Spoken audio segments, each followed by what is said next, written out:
नमस्कार साथियों, आप लोगों का पुनः एक बार फिर स्वागत है आपके अपने यूट्यूब चैनल सफलता की पाठशाला में। तो आज हम लोग अपने इस सीरीज का एंशिएंट हिस्ट्री सीरीज का लेक्चर नंबर 4 पे पहुंच चुके हैं, जहां हम लोग आज जानेंगे जो पाषाणकालीन इतिहास था, पाषाणकालीन को कितने वर्गों में बांटा गया है, सभी के बारे में हम लोग विस्तार चर्चा करेंगे। जब पाषाणकालीन मतलब होता है प्रस्तर युग, यानी जो पत्थर का युग था, यानी स्टोन एज था, तो उस समय यहाँ के लोग कैसे निवास करते थे, किस किस चीज़ का कोई सबूत मिला है, सब के बारे में हम लोग विस्तार जानेंगे।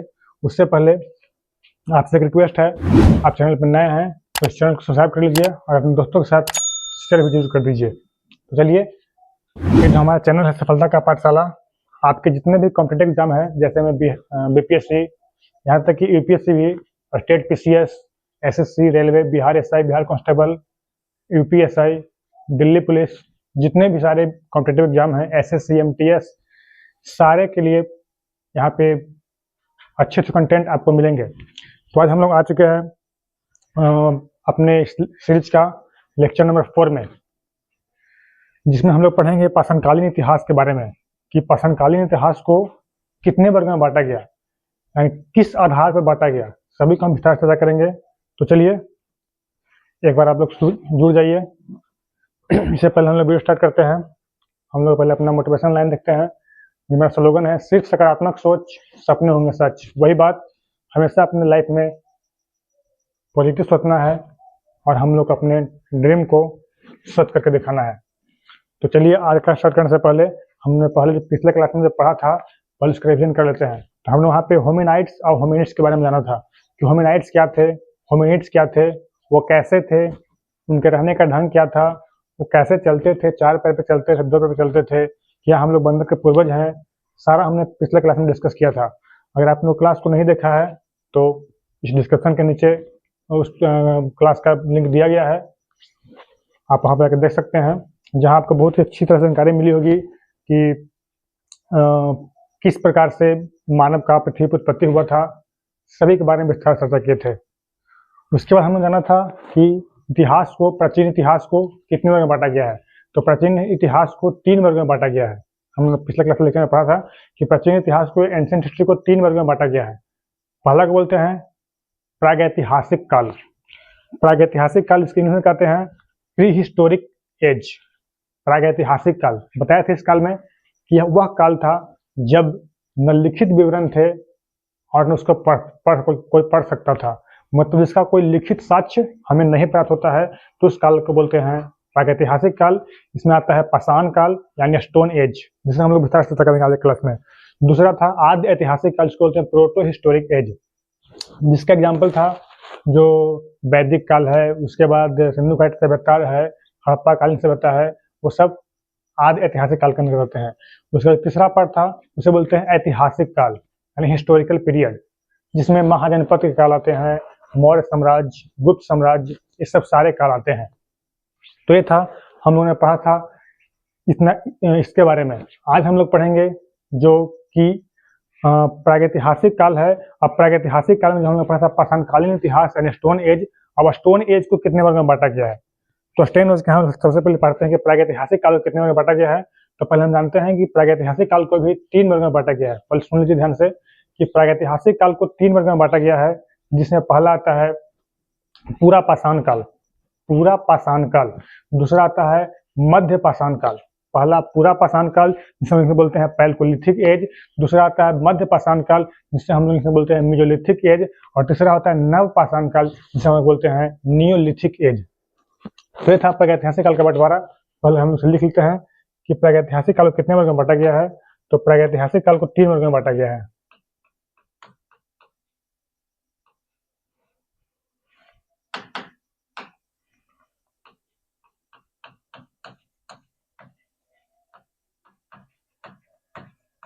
प्रागैतिहासिक काल को 3 वर्ग में बांटा गया है। पहला को बोलते हैं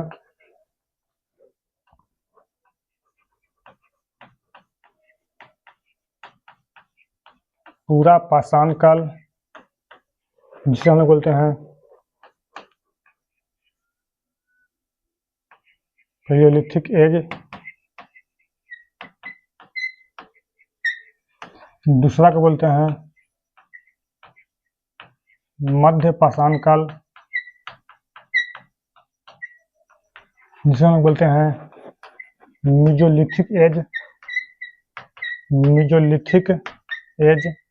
और जो तीसरा होता है उसे हम बोलते हैं नव पाषाण काल, नव पाषाण काल, जिसे हम बोलते हैं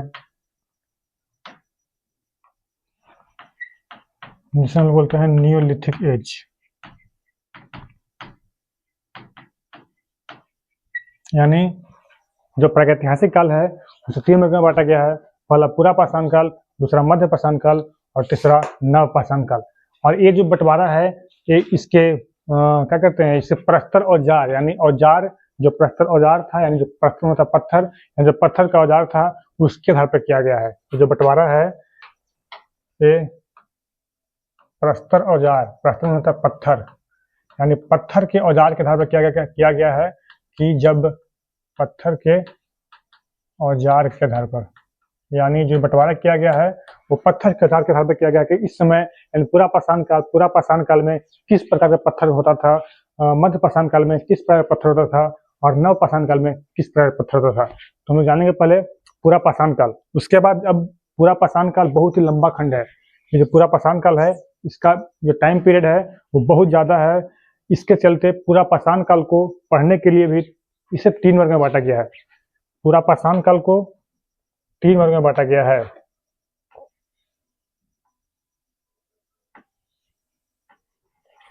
पूरा पाषाण काल को भी 3 वर्ग में बांटा गया है, जिसमें हम लोग पहला को बोलते हैं निम्न पूरा पाषाण काल। पहला है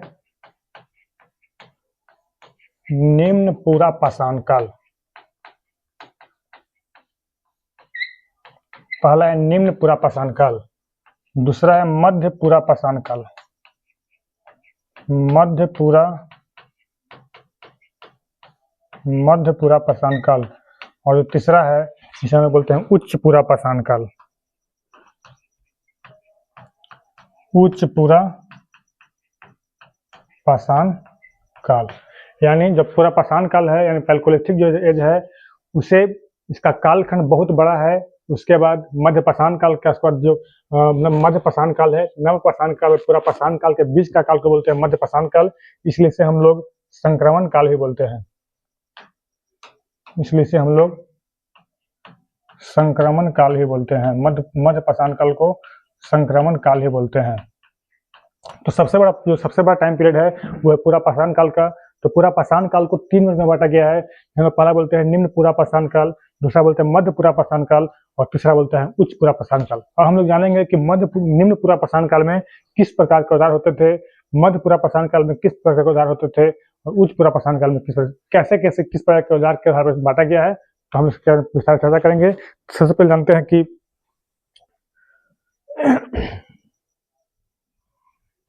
पहले से नोट करना है तो नोट कर लीजिए, इसके बाद आगे बढ़ते हैं।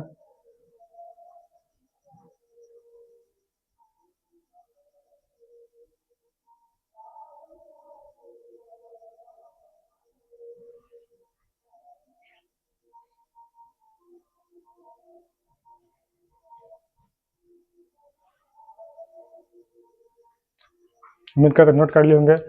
तो सबसे पहले जानते हैं कि जो निम्न पूरा पाषाण काल है, पहले हम समझते हैं कि जो पहला पार्ट है जिसमें बोलते हैं निम्न पूरा पाषाण काल। तो निम्न पूरा पाषाण काल में जिस प्रकार के औजार का प्रयोग किया जाता था उसको बोलते हैं क्वार्टजाइट पत्थर। और क्वार्टजाइट जो पत्थर होता है बहुत बड़ा बड़ा आकार का होता है। क्वार्टजाइट पत्थर बहुत बड़ा बड़ा आकार का होता है जिसे हम लोग कोर पत्थर ही बोलते हैं। इस निम्न पूरा पाषाण काल में कोर पत्थर का उपयोग किया जाता था जानवरों को मारने के लिए या कोई औजार बनाने के लिए। कोर पत्थर यानी क्वार्टजाइट पत्थर का प्रयोग किया जाता था। उसके बाद दूसरा इसमें हम लिख सकते हैं कि यहाँ पे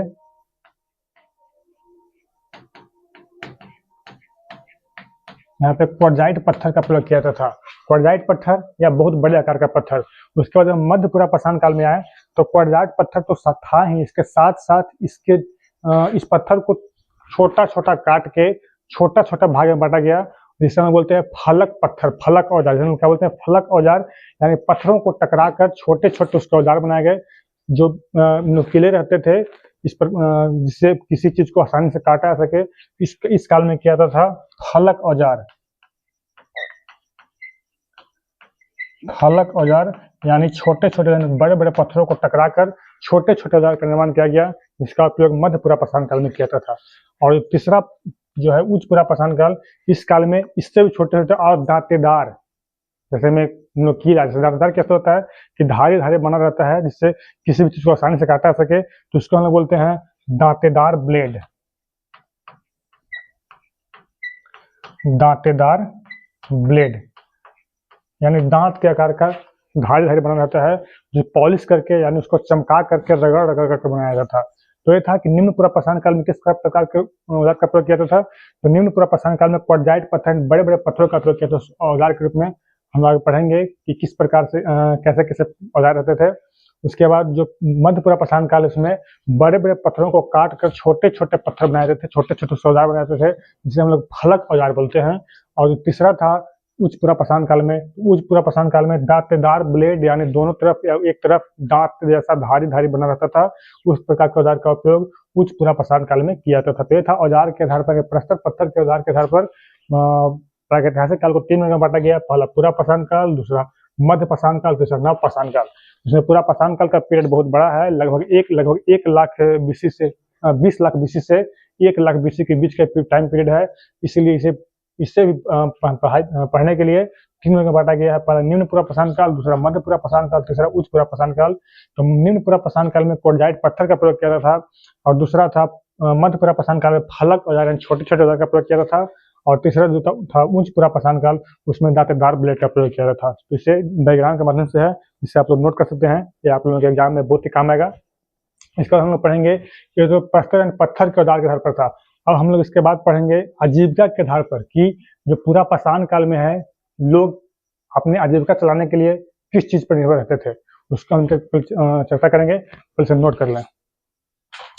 इस बीच हम लोग देखते हैं कि कुछ जब हम लोग पढ़ते रहते हैं और हमसे कुछ हो नहीं पाता है, हम लोग मोटिवेट नहीं रह पाते हैं, तो इसी बीच एक लाइन है जो एपीजे अब्दुल कलाम सर के द्वारा बताया गया है, जो भारत के पूर्व राष्ट्रपति थे, जिन्हें हम लोग मिसाइल मैन के नाम जानते हैं। उन्होंने कहा है कि सुनिएगा ध्यान से, हौसलों के तर्कस में कोशिशों का वह तीर जिंदा रखो। ध्यान सुनिएगा, हौसलों के तर्कस में कोशिशों का वह तीर जिंदा रखो। हार जाओ चाहे जिंदगी में सब कुछ, हार जाओ चाहे जिंदगी में सब कुछ, फिर से जीतने की उम्मीद जिंदा रखो, फिर से जीतने की उम्मीद जिंदा रखो। तो ये एपीजे अब्दुल कलाम हमारे भारत के पूर्व राष्ट्रपति थे, जिन्हें हम लोग मिसाइल मैन के नाम जानते हैं, बहुत बड़े विद्वान व्यक्ति थे। उन्होंने कहा है कि हौसलों के तर्कस में, तर्कस में क्या होता है, जिसमें तीर रखा होता है, तो उसे कहता है हौसलों के तर्कस में उम्मीद का वह तीर जिंदा रखो। मतलब अपने उम्मीद को कभी हारने नहीं देना है, हमेशा उम्मीद लगाए बैठे रहना है कि आज नहीं तो कल हम लोग अपने लाइफ में कुछ करेंगे, कुछ सक्सेस होंगे।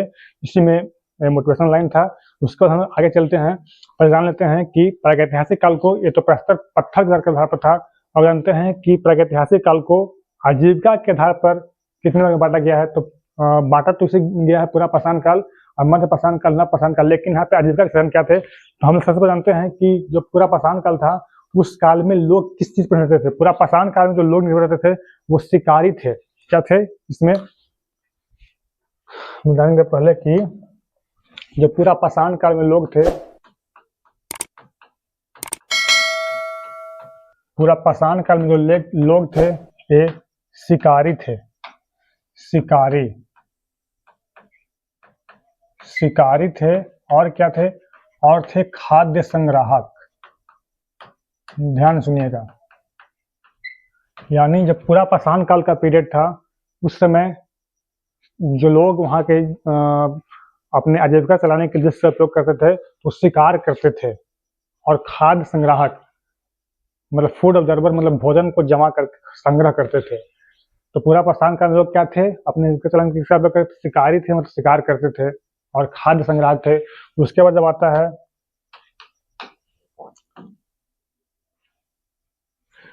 ये था निम्न पुरापाषाण काल का, ये था निम्न पुरापाषाण काल। अरे भाई क्या हुआ,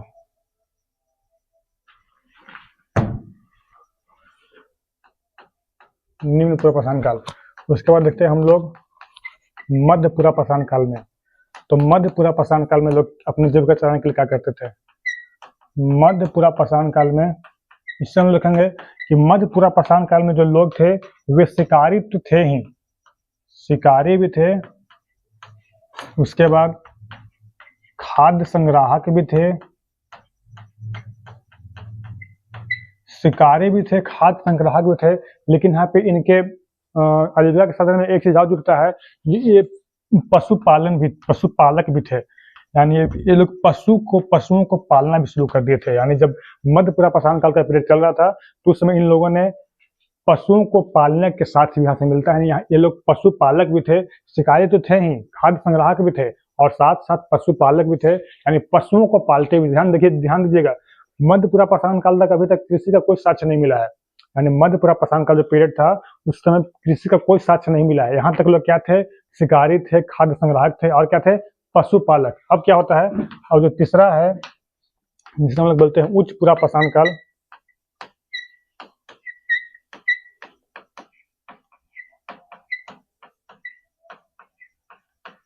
इस समय लोग क्या थे? शिकारी तो थे ही, शिकारी तो थे ही, खाद्य संग्राहक भी थे, पशुपालक भी थे और यहाँ पे एक चीज और होता है, ये लोग कृषक भी थे। यानी ये लोग कृषि भी करते थे। शिकारी भी थे, साथ ही साथ खाद्य संग्राहक भी थे, पशुपालक भी थे, यानी पशुओं को पालते भी थे और ये लोग कृषक भी थे। तो ये था जो पाषाण काल को जो जितने वर्गों में बांटा गया है, सारे के बारे में हमने विस्तार चर्चा किया। कि पहले हम लोग जाने कि प्रागैतिहासिक काल को कितने वर्गों में बांटा गया? 3 वर्गों में। उसके बाद पूरा पाषाण काल को कितने वर्गों में बांटा गया? 3 वर्गों में। को किस किस आधार पर बांटा गया है? पत्थर के आधार के आधार पर बांटा गया है और आजीविका के साधन के आधार पर बांटा गया है।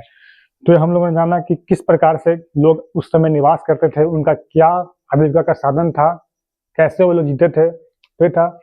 उसके बाद हम लोग आगे चलेंगे और हम जानेंगे कि इस समय कौन कौन सी संस्कृति विकसित हुई थी, मतलब कहाँ कहाँ से इसके साक्ष्य मिलते हैं, निम्न पूर्व पाषाण काल के साक्ष्य कहाँ कहाँ से मिलते हैं। तो आगे हम लोग पढ़ेंगे, पहले से नोट करना चाहिए, नोट कर ले, इसको हम आगे चलते हैं। बस आप लोगों से एक ही रिक्वेस्ट है कि अगर आप लोगों को वीडियो अच्छा लगता है तो अपने दोस्तों के साथ शेयर कीजिए और हमें इस चैनल को सब्सक्राइब करके मोटिवेट कीजिए। जितना ज़्यादा हम मोटिवेट होंगे, जितना मोटिवेशन मिलेगा, उतना ही अच्छा सा कंटेंट आपको भी आने वाले समय में और बहुत ही अच्छे कंटेंट आपको मिलने वाले हैं, जो आपके प्रत्येक एग्जाम के लिए, चाहे एसएससी हो, चाहे रेलवे हो, चाहे बीपीएससी हो, चाहे स्टेट पीसीएस हो, चाहे तो दरोगा हो, चाहे तो कांस्टेबल हो, कुछ भी हो, सारे एग्जामों के लिए बहुत ही फायदेमंद साबित होगा। तो चलिए आगे चलते हैं हम लोग अभी, और हम लोग जानेंगे कि यहाँ पे कौन कौन संस्कृति था। इसका हम जानते हैं कि निम्न पूर्व पाषाण काल, तो यहाँ पे लिखा हुआ है कि निम्न पूर्व पाषाण काल में क्वार्टजाइट पत्थर का प्रयोग, आप लोगों को बताया कि क्वार्टजाइट पत्थर बहुत बड़ा पत्थर होता था, उसका प्रयोग किया जाता था। इसी काल में, यहाँ ध्यान समझिएगा, इसी काल में चॉपर चॉपिंग, यहाँ लिखा हुआ है, इसी काल में चॉपर चॉपिंग और पेबुल संस्कृति का विकास हुआ था। चॉपर चॉपिंग, चॉपर मतलब काटने वाला, यानी इसी काल में काटने वाला संस्कृति विकास हुआ था। यानी इसी काल में जो वहाँ के लोग थे, आदि मानव थे, यानी जो उस समय के जो मनुष्य थे, वे लोगों ने पत्थरों को काट काट के काटने वाले औजार के रूप में बनाए थे। लोग बोलते हैं चॉपर चॉपिंग। चॉपर मतलब काटना, यानी काटने वाला औजार को बनाया था। और पेबुल संस्कृति, पेबुल में क्या होता है? पेबुल मतलब होता है, यानी यह एक ऐसा उपकरण होता है, पेबुल एक ऐसा उपकरण होता है जो मतलब पत्थर होता है जो नदियों के किनारे रहता है और उससे रगड़ रगड़ खा खा के मतलब गोल गोल चपटा चपटा होता है, उसी को हम पेबुल बोलते हैं। और इसी से चॉपर यानी काटने वाला औजार का निर्माण किया जाता था, इसलिए इसे पेबुल संस्कृति भी कहते हैं। पेबुल संस्कृति इसलिए कहते हैं क्योंकि ये ऐसा पेबुल जो है एक ऐसा पत्थर होता था जो नदियों में रगड़ खा खा के चपटा होता था और उसी से चॉपर का निर्माण किया जाता था। इसी के चलते इसे चॉपर चॉपिंग और पेबुल संस्कृति भी कहा जाता है। उसके बाद कहता है कि इसी काल में, निम्न पूर्व पाषाण काल में ही हैंड एक्स, जो हाथ का बना कुल्हाड़ी रहता है, उसी काल में मतलब निम्न पूर्व पाषाण काल में ही हैंड एक्स यानी हाथ की बनी कुल्हाड़ी का विकास हुआ था, यानी मिला था। इसलिए इसे इसलिए इसे हैंड एक्स संस्कृति भी कहा जाता है। और इस काल में सबसे पहले जहाँ पे हैंड एक्स मिला था उसे रॉबर्ट ब्रूसफुट, एक व्यक्ति थे जिसका नाम था रॉबर्ट ब्रूसफुट, उन्होंने इसे खोजा था 1863 ईस्वी में। कहाँ से खोजा था? तो एक जगह है मद्रास में, पलवरम। पलवरम में सबसे पहले इसे हैंड एक्स का इन्होंने खोज किया था, सबसे पहले इसे मिला था। और इसे हम लोग सोहन संस्कृति भी कहते हैं, क्योंकि निम्न पुरापाषाण काल का जो उपकरण है, मतलब वहाँ के जो सामान है, साक्ष्य है, वो सोहन नदी घाटी से मिला है, सोहन नदी घाटी से प्राप्त हुआ है, इसलिए इसे हम लोग सोहन संस्कृति के नाम से भी जानते हैं। तो इसे नोट कर लीजिए। इसको हम आगे चलेंगे कि निम्न पुरापाषाण काल के कौन कौन से स्थान है, कौन कौन से जगह है।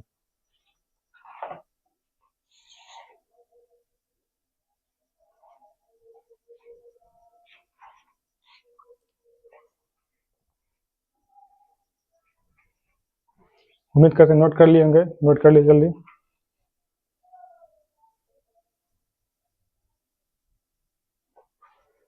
हाँ, हम लोग पढ़ेंगे निम्न पुरापाषाण काल के स्थल।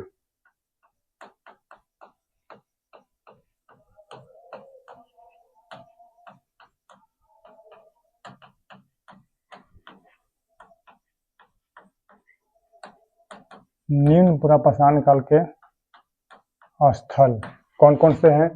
तो सबसे पहला जो स्थल है, सबसे पहला जो स्थल है, जिसे बोलते हैं चौंतरा। चौंतरा, चौंतरा जो है ये चौंतरा ये हिमाचल प्रदेश में है।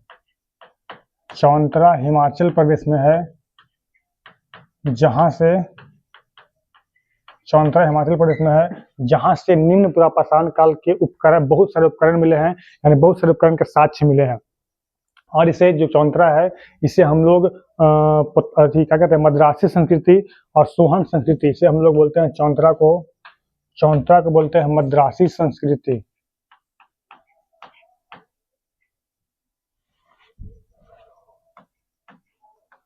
चौंतरा को बोलते हैं मद्रासी संस्कृति और सोहन संस्कृति। और सोहन संस्कृति का मिलन स्थल, यानी चौंतरा से क्वेश्चन पूछता है कि जो क्या कहते हैं कि जो चौंतरा है वो निम्न पुरापाषाण काल का एक स्थल है जो किस राज्य में है? हिमाचल प्रदेश में है। इसे क्या बोला जाता है? तो मद्रासी संस्कृति और सोहन संस्कृति का मिलन स्थल बोला जाता है। उसके बाद दूसरा जगह है वो है पोतवार बेसिन।